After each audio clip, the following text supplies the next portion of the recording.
Hey friends, Carmel Holt here. As you know, times are tough for public radio and audio. And as a tiny independent feminist production company that makes SHEROES for public radio and for this podcast, we're getting hit pretty hard with financial shortfalls. Simultaneously, this is a moment where women, trans folks, non-binary, and queer folks need a safe space to be heard. And at SHEROES, we're more committed than ever before to our mission of turning up the volume of underrepresented voices in music. But to keep going, I need your help.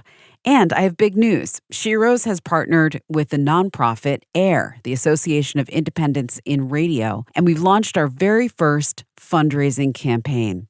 You can text SHEROES to 53555 to make a tax-deductible donation through AIR or visit SHEROESradio.com. Thank you for supporting independent, femme and queer-produced audio and storytelling like the episode that you're about to enjoy. It's up to us whose voices get heard, and with your help, we'll keep turning up the volume. Like, where are we supposed to be? Like, if you really zoom out, like, we're on a planet flying through space. You know, True. like, where am I supposed to be? Like, what is even language? Like, I'm communicating to you and you're understanding what I'm saying. And, like, that's all that matters. You know, like, I vacillate between, like, what the fuck am I even doing right now? Like, why am I even getting all razzed up right now about something? Like, zoom out. And I guess with age, with that perspective, it's taken me a while to get there, and I'm grateful for that. But there's so many lifetimes to have within a lifetime, and I have had a really fucking crazy life so far, and I've had so many lifetimes, and I'm only 38 years old, and I know I'm a baby right now. Like, I know 38 is a baby, but like getting up to 30, I was like freaking out, like, I don't have kids, I don't have this thing in my life, and it really like eroded at my nervous system, and you just kind of have to let that go.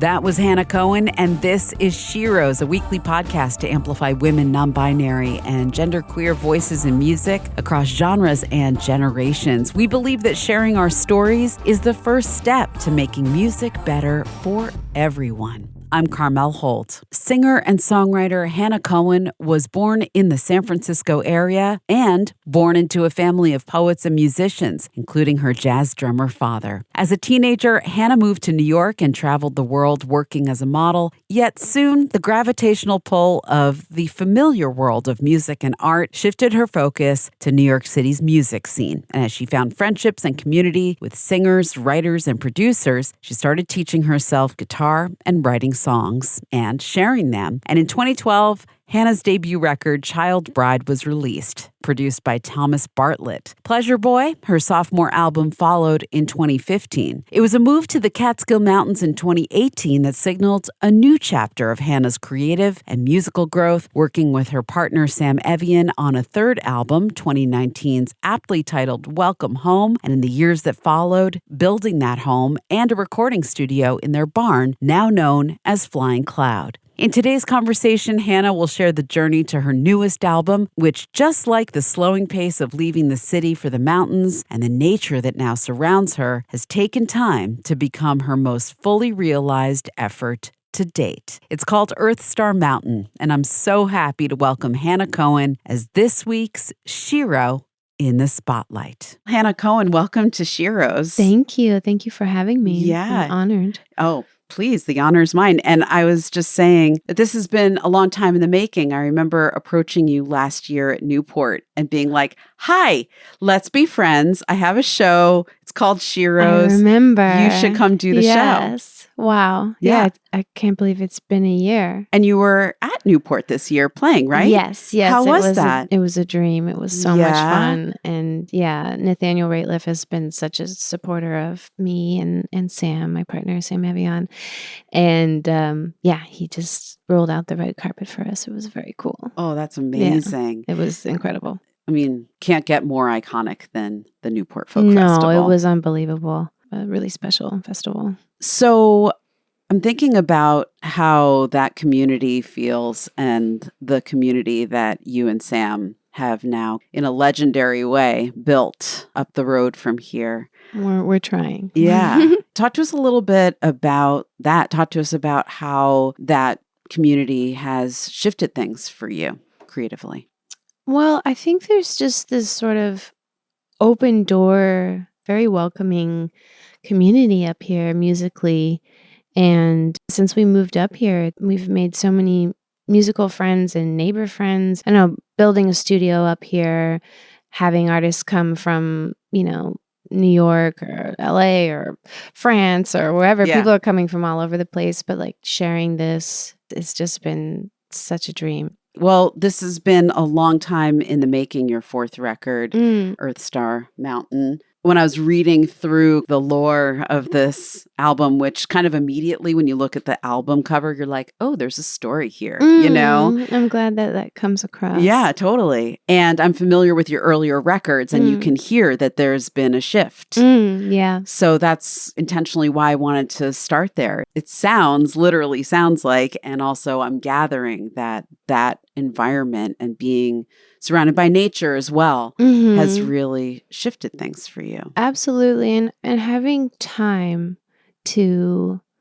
marinate and keep writing and not push things. And I think working with Sam Evian, my partner, that has a lot to do with it as well. And we made a record together 6 years ago, but we've been growing together as artists and musically and exploring together what we want to do. And yeah, so that's a big shift too, is like us together as a producer and writer has been really cool. But the Catskills, nature, the creek, hiking and observing, many years of change and repeat and rot and repeat and the seasons and being completely immersed in nature and observing time in a completely different way, I think has changed me. Right. And you're also, a human that's experiencing time as well. I'm thinking like, okay, so if we're tracking this, you settled here 8 years ago? We moved up. It'll be 7 years. Okay, 7 in December. years. It'll be 7 years. So we're newbies up here. Yeah, but we moved up here full time. But I had been living in New York City for 15 years. Almost. That's a big shift. Yeah, and there was like a lot of processing, I think, and like shedding the city life and what that time meant for me. I'm still kind of figuring it out and observing it, and like, holy shit, that was super effed up. Or, you can say fuck on this. Yeah. Fuck shit. So it was, it's just like giving yourself time, and how lucky am I to have that space and time. Well, why don't we go into one of these songs? Your pick. What comes to mind as we're setting the scene? Setting the scene. I think Earthstar, really, that was the first song that I wrote that really felt like it was going to represent the rest of the record sonically. And so, start with Earthstar. Earthstar is a mushroom? It's a mushroom that grows on the East Coast, but in our backyard, that I found one day on a hike. And I was like, what the fuck is this? Because it's like, it was dried up, and I thought it was like a sculpture or something. And it was, it felt like it was put there for me. I spent a lot of time in the woods. I have not seen one of these, I don't think, yet. Have you looked up what they look like? I mean, there is one on the back of my record, which I should have brought you, but I've sold out of them. So do we call this, you know what? I was about to say, do we call Earthstar the title track of your record? But I love that there's mountain and then Earthstar. Yeah. I'm sure that was deliberate. Well, we can go really wild with this. Sequencing is an art. Yes, it is. And when I was trying to figure out the sequence of this record, it took me a minute, because it's like a puzzle piece, and a record can be received in a completely different way depending on the sequencing. Totally. And telling a story, or just like sonically or chemically, it can feel different. It's really wild. So totally. But Earthstar Mountain. There's a lot. There's a lot going on there.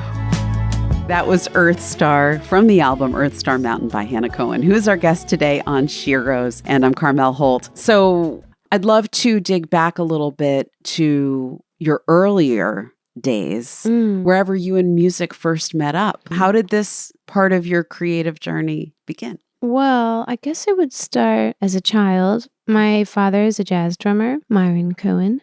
He's still Shout out. Yeah, shout out Papa. He is turning 81 this year. He's still gigging. Amazing. So I think, music has always been in my life and very a part of my life and infusing my life. Musicians always around, coming through, staying with us. My dad was very involved in the jazz scene in California and the Bay Area. That's where I'm from, Bay Area. San Francisco? San Francisco, yeah. Nice. As they call it there, the city. The city, Yeah.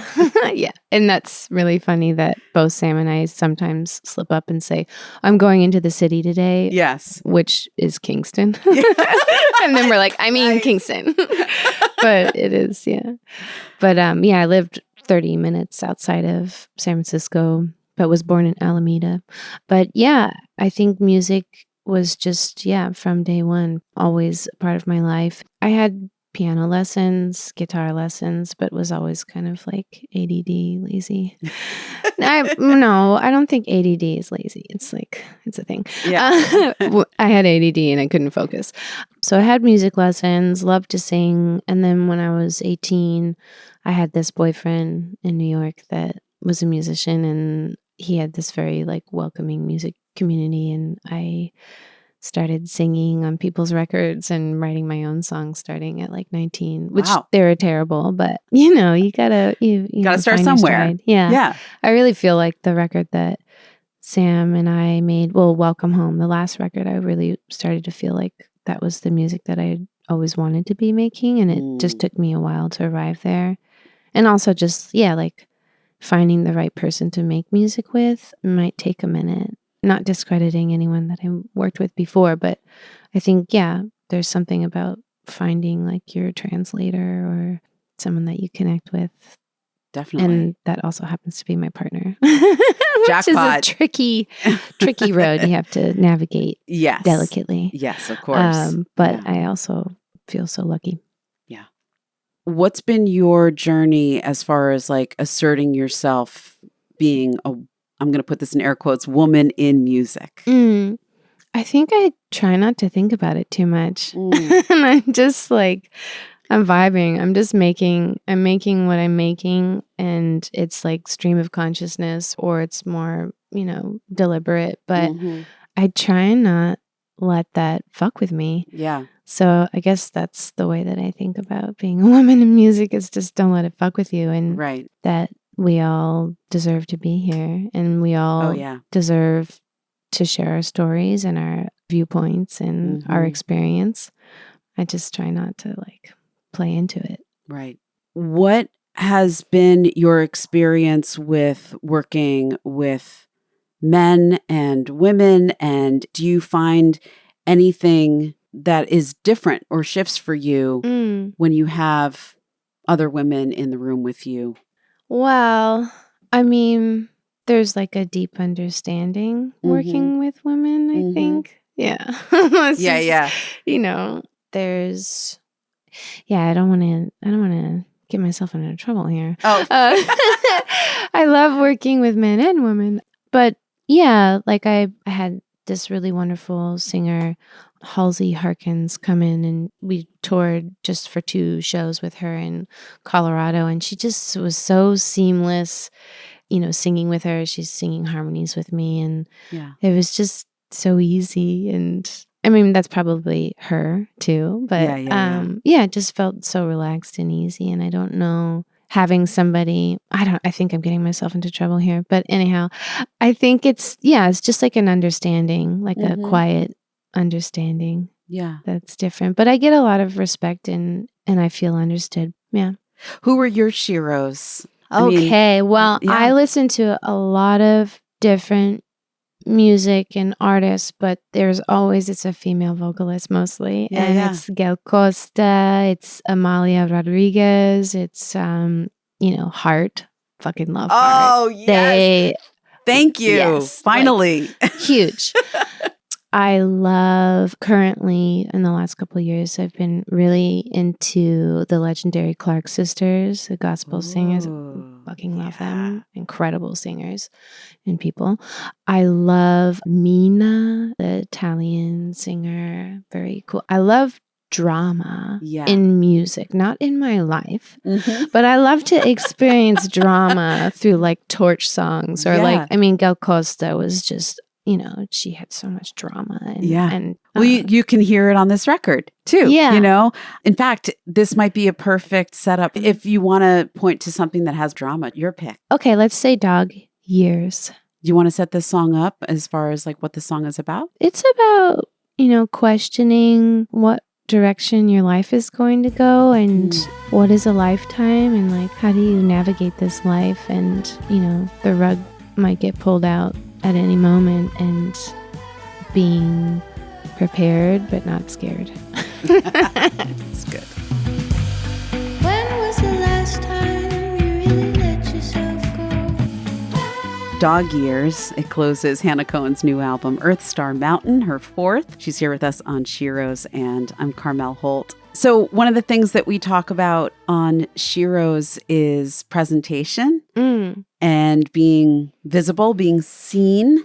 I know that you have some background in modeling. So, and this is the first time that I've ever had a musician who's also a model. So I was excited to talk to you about this topic because people have varying, like, complicated relationships with that. I think I do as well. Oh, do you? Yeah. Oh, see, I don't like it. Oh, okay. Because I would have walked into this being like, oh, she's got to be so comfortable in front of the camera. Well, she's used to it. I am. Yeah. But I think I would say that if I hear like model / musician, I'm always like, yeah, you know, yeah. I think modeling was something that I did when I was young, a teenager. Yeah. And that is, you know, not who I am. And I quickly figured out that that wasn't really, you know, something that was for me. I mean, I love doing it. It's fun. You know, I got to travel as a young person all over the world. And it was very exciting. Like, what 17-year-old doesn't want to do that, you know, and like have that opportunity. It was very cool. But also, I think, you know, I quickly realized that that wasn't, you know, I stopped modeling I had a short career. I kind of fizzled out of it. Yeah, you put the brakes on it. Yeah. Yeah. I just started doing a bunch of drugs and, you know, and then, you know, I had to pull it back. Right. But yeah, I still dabble in it here and there if there's like a cool project that I want to be involved in. But I mean, who doesn't want to do that when they're a teenager? Totally. It's very cool. So how has your relationship with the visual aspect of what you do shifted over time? I think I'm still figuring that out, to be honest. You know, I've always kind of, in recent times, been more of a sideman, like backing vocalist. And I think with, you know, like every show, I feel stronger and more confident. And it's all about like reps, you know? Yeah, that's a good way of putting it. Yeah. And I think, you know, I think there's so much to get into, and, you know, having resources is, you know, I don't have much resources at this point, but maybe, you know, maybe one day I'll, you know, be like Bjork and have some insane costume and thing that I'm in. I don't know. I like that for you. Or like, I always loved Elton John's on the Muppets, his Crocodile Rock outfit. I don't know. I think there's a lot of room for glam. Totally. But yeah, there's like so many different directions that I want to go musically and artistically. I love disco. I love, you know, I could see you going into your disco era. I love to dance. I love disco, but also like I love sad folk tunes and like, you know, mystical, majestic stuff. And I think you can combine both of them. So why not? Yeah. I guess I'm doing that. I feel like on this record, there's something for everyone on it. Hopefully that's the goal. But there's like, I'm kind of covering a lot of ground, I feel like. Yeah. That must have felt very liberating for you. Yeah. I mean, I guess I just, you know, it took me a while to put this record out. I needed time. There's a cover, an Ennio Morricone cover in there, and there was Mountain, which I wrote right before putting the record out. And so like I needed to wait for those songs. Like it just wasn't hitting for me yet. And I just, and also the sequencing. Yeah, they were like really the puzzle pieces in the sequence. So I don't know where I landed on this part of the conversation, but oh yeah, presenting. And your evolution and like what you started to talk about, you know, how there's also like going into a more disco era, you know, which would bring with it all kinds of fun options. Absolutely. I mean, you do rock a good suit. Oh, thank you. Yeah, I love a suit. Yeah. I had this pink suit, this giant pink suit that I was wearing like 6 years ago that I loved. It was like bubblegum pink. Amazing. It was so fun. Yeah. But yeah, I think I'm kind of like, what are those fish that like shiny things and will bite you in the ocean? Is it a barracuda? I didn't know that about barracuda. Yeah, I think there's like that you can't wear like shiny things in the water. But anyhow, not that I would bite anybody, but I love sparkly things. But yeah, I like color. I'm wearing, this is like a vintage. I also love vintage. Yeah. Like recycle, you know, we don't need new stuff you can find. Yeah. And all the new stuff that's being made is because they like old stuff. You know what? When I had Billy Martin on the show recently, love her. Yeah. Goddess. Oh my God. And she, when we got to this part of the conversation, she was talking about, well, it was fascinating, not to regurgitate that interview, but she said that she definitely has both feminine and masculine inclinations. And sometimes she really wants to be one of the boys. And she wants to play guitar like the boys. And so she like ends up just wanting to like, you know, wear what a boy would wear on tour, which is like the t-shirt they were wearing yesterday and jeans that they've been wearing for 2 weeks. Yeah. And then sometimes she wants to be in a floaty long dress and like float down the aisle. And she has sort of landed on like, I want to be able to do both. But she just started working with, what made me think of it actually was that you were talking about vintage. She just started working with a friend who's starting a new business that's all about being a stylist, but only using vintage. Cool. Clothes. Upcycle. Yeah. I love that. Yeah. I should start working with that person too. You should. I'll reach out to Billy. Exactly. Yeah. Exactly. That's cool. So you had these 4 or 5 years working on these songs, and you're collaborating with lots of folks who are coming in. Paint a picture of your life, like for real, like coming from you, not the, you know, romanticized version that we've been reading about. Yeah. I think, you know, we work really fucking hard. Yeah. You know, there's a balance between kind of taking the torch between Sam in a record cycle or making a record and him touring. And then we break and then we say yes to so many sessions, and it's a revolving door of artists and musicians who are coming through and staying with us all throughout the year. It's never not a session happening. Wow. And then there's me and my record cycle, which is the main focus right now because Sam is my MD and in my band. We're just working constantly. And then when we're not working, we're absolutely fucking bananas over our dog, and we are hiking with her and worshiping her. It's like Jan is our religion. We have like a sickness in the head for Jan. So it's like dogs, tour, music, food, cooking. I don't know why I'm repeating food. We cook a lot. We're, you know, hiking. We have friends over all the time when we're not having sessions. It's just, we're busy. But I guess like busy isn't a great thing too. But yeah, we're just constantly in motion and growing and trying to, you know, make things better in the studio. And, you know, over the last, since we moved upstate, so it'll be 7 years, but the last 4 years, we were building the studio in the barn on the property and renovating and doing Did you physically do that yourselves? Yeah, we did a lot of it ourselves, and then we wow. had some help. Like we couldn't pour the cement. Right.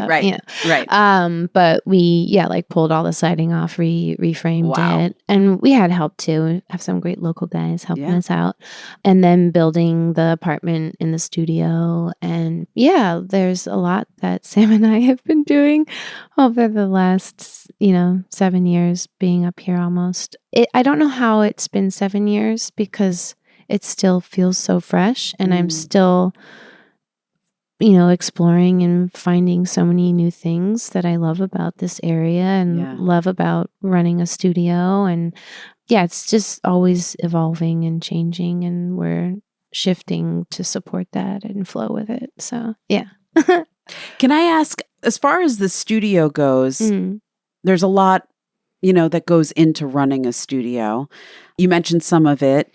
I'm assuming that it isn't all just you and Sam. You probably have other folks there, or no? No, it's just me and Sam. Wow. Yeah, so I'm in charge of hospitality and cooking, and like bands will come up and stay with us for 2 weeks, and we take care of the meals and streamline the process for them. And then Sam is the producer and engineer. Sometimes he once had an assistant, but he needs one, that's for sure. Yeah. But it's just us running these sessions. And Jan is running the sessions. Jan's running the sessions, yes. She's like the therapy dog, but you also kind of have to like win her over, which is also a challenge that I think people like to have.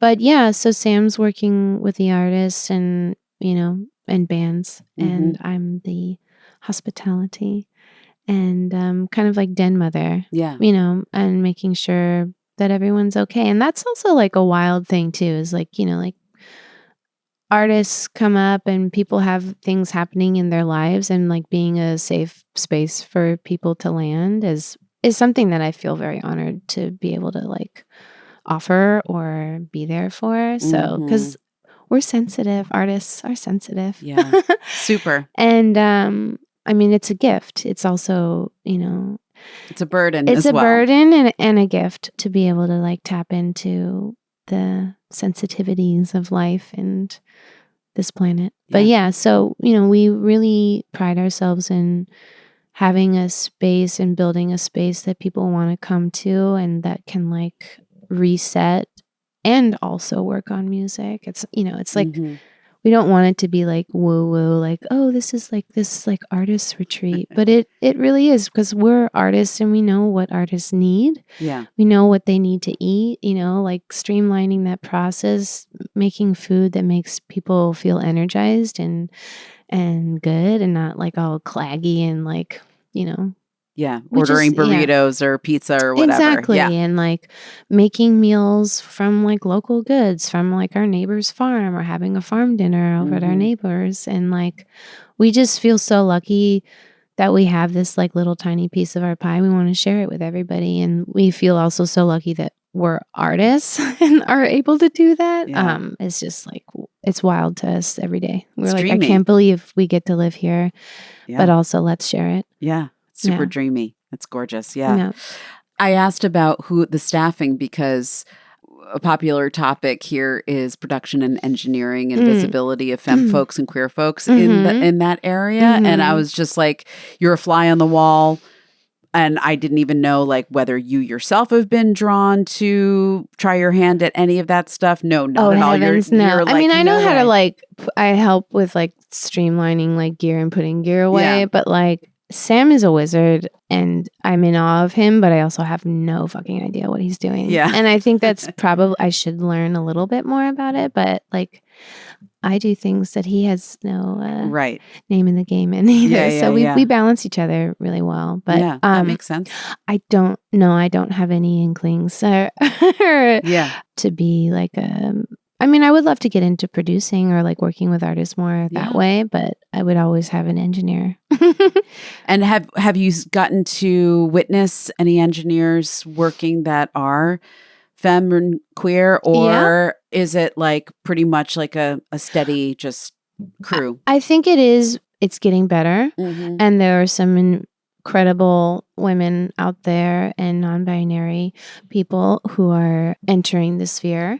And there's Katie von Schleicher, who's an incredible musician, but also engineer and now producer. Amazing, I remember Dawn Landis. I don't know if you know Dawn Landis is a dear old friend. Really? I love her. And I remember when I was like 25, like seeing her in the studio, and that was really inspiring. And to see that like as a younger woman, definitely with and also there's like a lot of women in music who are like artists, but now are like making their own music, and there's like they're segueing into this production engineering world, and it's really cool. It is really, really cool. Yeah.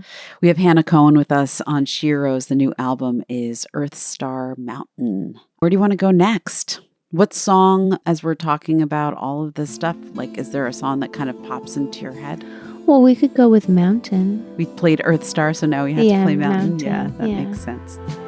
Losing you is a mountain. That's Mountain from Hannah Cohen's new album, Earthstar Mountain. She's our guest today on SHEROES. The first line of the bio says Earthstar Mountain is an ode to curiosity. I was hoping that you could expand on that for us. I think staying curious, is really important, and always exploring and expanding. I think a lot of people get stuck in their ways, that can be kind of interpreted in so many different ways, but like what's going on right now with like public radio being, like where's curiosity in that? That's just being completely shut.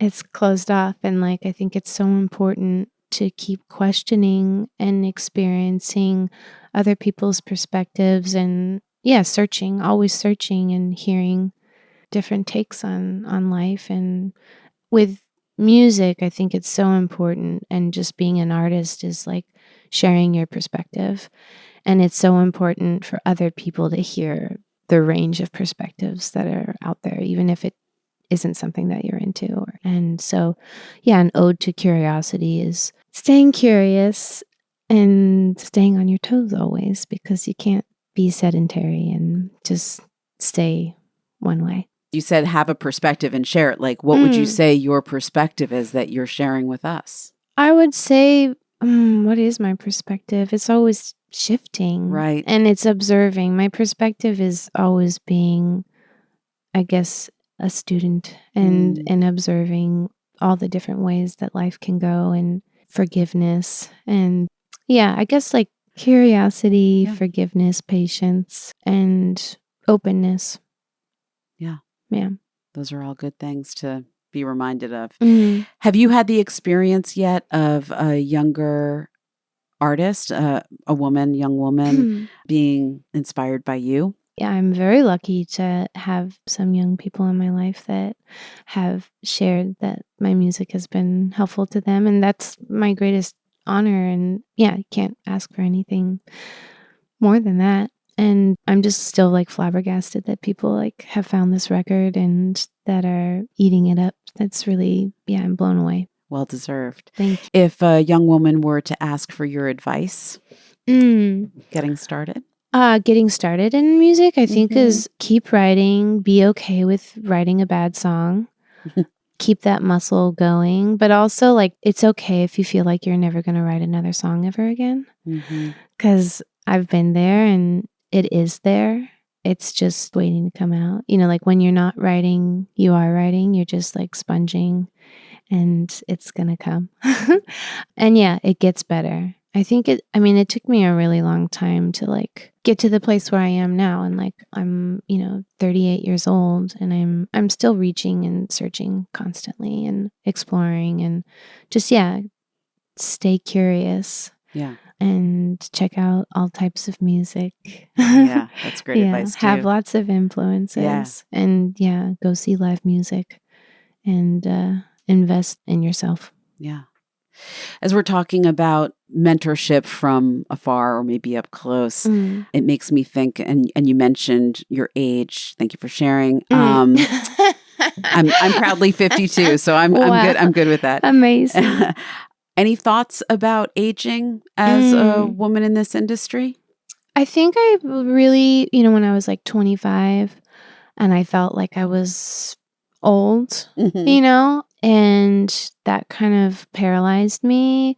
Or even turning 30, like I was paralyzed in where I thought I should be in my life. Right. But also like I had to be realistic of like what I was actually capable of doing. And like I've worked as a nanny for 20 years. That's always been my bread and butter. And like that also felt like I didn't want anyone to know that. Like when I was making music, I was like, oh, like they'll think less of me because I'm just a nanny, but it's not, like there's so many, like, I don't even know where am I going with this, with age and where you're supposed to be. Like, where are we supposed to be? Like, if you really zoom out, like we're on a planet flying through space. Like, where am I supposed to be? Like, what is even language? Like, I'm communicating to you and you're understanding what I'm saying. And like, that's all that matters. And that,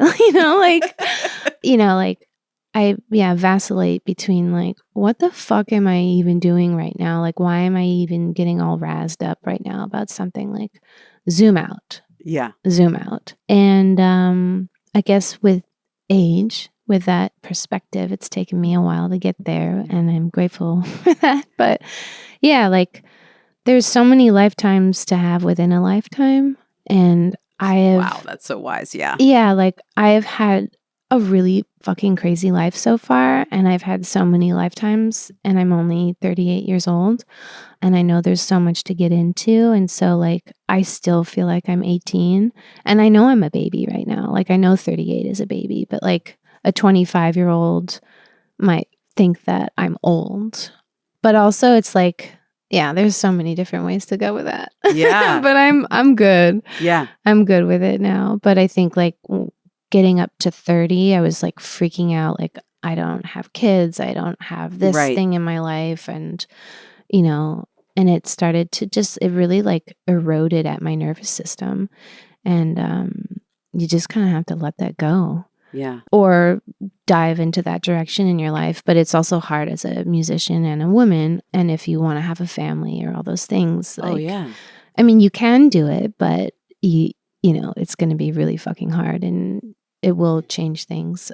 I think people are like, oh, you can do it all. And it's like, you can, but it's really fucking hard. And if you don't have the foundation and help and support, which a lot of people don't have, it's really hard. The money. Yeah. The money. And like everything is so expensive now. Yeah. And, as someone who has been in childcare and like nanny work, working with newborns till, you know, the elderly, it's really expensive to afford that.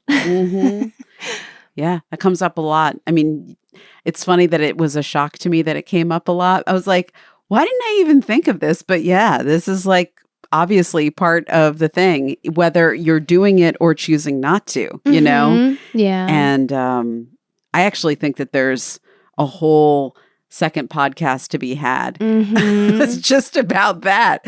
Like making the choice to do it, making the choice not to do it. Yeah. The struggle in between. The choice to like be undecided. Yeah. The choice to be undecided. Okay with that. And that's a scary place to be. I think I find myself in that place a lot. Yeah. But I'm also, I don't know. You never know. You never know. You never know with anything though, It's so true. It's been so awesome to have you here. Thank you for your time and your openness. Thank you for having me. We're going to do the SHEROES Magic Wand Wish now, if you're ready for that. Okay. You ready to make a wish? Do I have to share it, or I just say it in my head? It is meant to be shared. It is meant to be shared. We're trying to manifest here positive change wherever needed in our industry. Specifically, since we're here in the SHEROES space for women, for non-binary folks, queer folks, and BIPOC folks, like all the folks who are out there doing it, maybe not getting the same opportunities or recognition, or not having the same platform. That's what the Magic Wand Wish is all about. Yeah. And just first thought, best thought, you've got the wand, Hannah Cohen. You're making your first wish. I think I wish for respect. I think that is what I wish for everyone. Yeah. Is respect. That's a good wish. Yeah. I can get behind that one. May it be so. Hannah Cohen, thank you for being with us on SHEROES. What song should we go out with? Dragon. I love this song so much. Anything you want to tell us about it before we go in? It's about observations, but it also has a sense of humor. It's about having a sense of humor about your life, that we're all going through the same shit, and your family really can make you crazy. But it's also lighthearted, and there's a lot of love in there. But thanks once again to Hannah Cohen. Thank you for being with us on SHEROES. Thank you so much. This has been so fun. Thank you. Many thanks to Hannah Cohen for being with us. Her fourth album, Earthstar Mountain, is available now on Bella Union. SHEROES is produced by me, is mixed and mastered by Kelly Drake. Our original theme music is by Lucius. Our podcast is distributed by Talkhouse. SHEROES is also a nationally syndicated radio show. Please visit SHEROESradio.com to find out more. Keep in touch on Instagram at SHEROES Radio, and please consider leaving us a rating and review wherever you listen to podcasts. You can also subscribe to our new YouTube channel, SHEROES Productions. SHEROES is 100% independent and is made possible through the support of our public radio affiliates and now listeners like you. Through a new partnership with the nonprofit AIR, the Association of Independents in Radio, we've launched our very first fundraising campaign. Text SHEROES to 53555. That's SHEROES to 53555 to make a tax-deductible donation through AIR, or visit SHEROESradio.com. Thank you for supporting independent, femme, and queer-produced audio and storytelling. And until next time, remember, music is our superpower. I'm Carmel Holt. Thanks for listening. Also from SHEROES Productions, take a journey on the road to Joni, an Ambie Award-nominated 10-episode series celebrating the legacy and impact of Joni Mitchell. Distributed by Talkhouse. Subscribe now to The Road to Joni wherever you get your podcasts.